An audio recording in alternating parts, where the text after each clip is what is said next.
In this video, we're testing all full lineup of Telesin accessories for the DJI Action 6, from lens filters and storage bags to cages, grips, lights, and a waterproof case. We'll show you how each accessory performs in real shooting situation, the build quality, and who each one is actually for. This is our we try before you buy approach. Telesin sent us these products, but this is not just unboxing. Ginamit namin sila in real world shoots para kayo na mag-decide kung worth it pa talaga ang pera ninyo. Just to be clear, Telesin had no control over this video, no say in the content before release. This is our honest experience.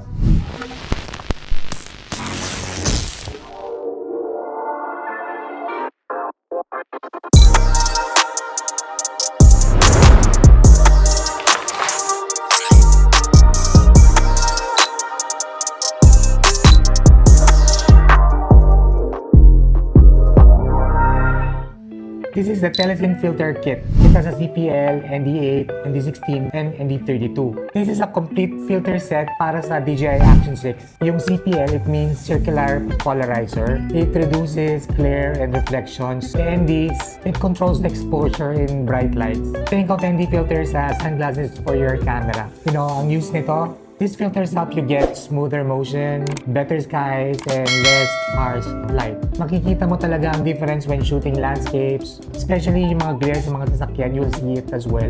Let's talk about build quality. This one has a high quality optical glass, sharp and clear, metal filler frame, secure and solid fit, slim design, no heavy bulk, minimal vignetting. So, kailan nyo ba gagamitin to? CPL, it's for outer shots with water, glass, or shiny surfaces. It makes the blue skies deeper and clouds pop. For the ND filters naman, it's great for midday shots. It's good for cinematic B-rolls. Mas mataas ang ND number, mas konting light, and smoother motion.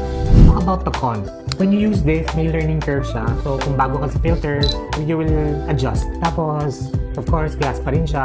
You have to handle with care. Minsan medyo stiff, ikabit or tanggalin. Pero for me, okay naman.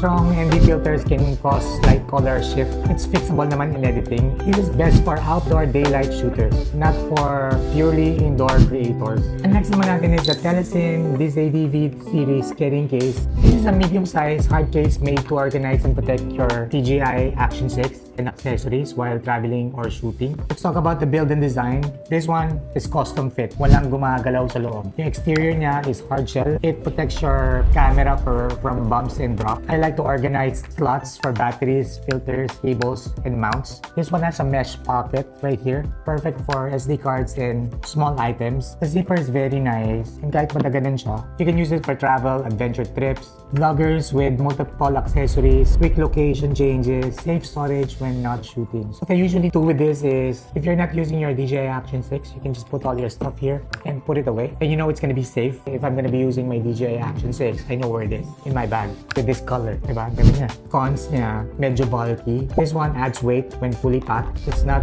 fully waterproof. It's best for travel vloggers, multi-gear creators. It's not for minimalist, for me anyway. So this one is Telesin DisAdv mini carrying case. This is a small, ultra compact hard shell case for quick protection. Compared to this one, hindi siya specifically for Action 6 lang. You can fit GoPro here. Hindi naman siya gagalaw kasi meron siyang parang siyang garter dito. Yung build quality niya, it's super light. It's only 85 grams. This also has a hard shell exterior. This one has soft padded interior. This is also water resistant for light splashes. Fits your action camera snugly. Why would you want this?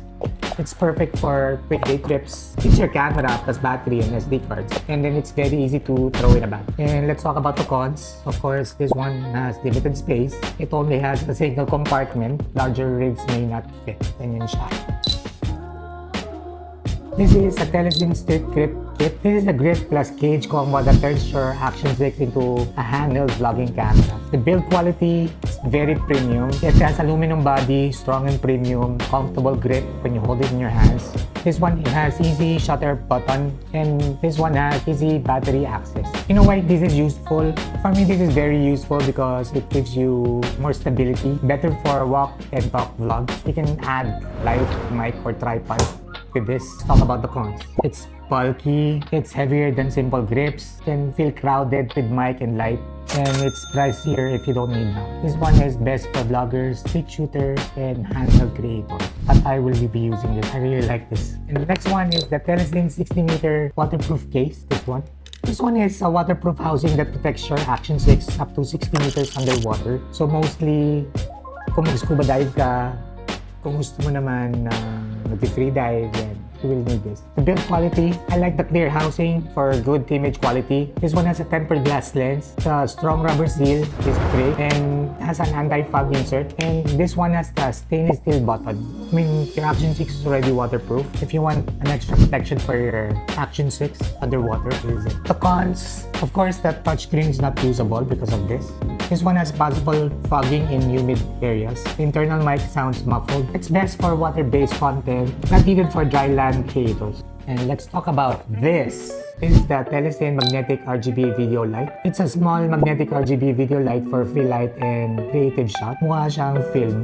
This one is very lightweight. It's only 100 grams. This one has a magnetic back and cold shoe mount. You can attach it like that. This one has USB-C rechargeable. You can use this for 2 hours full power. Not bad. Why this matters? This will help your DJI Action 6 in low light shoots. It adds creative RGB accents. This one has a easy run and gun lighting, and it's great for interviews and B-roll. Talk about the cons. The battery drains fast on full power. RGB can be strong if overused. Magnetic only works on metal. No light control.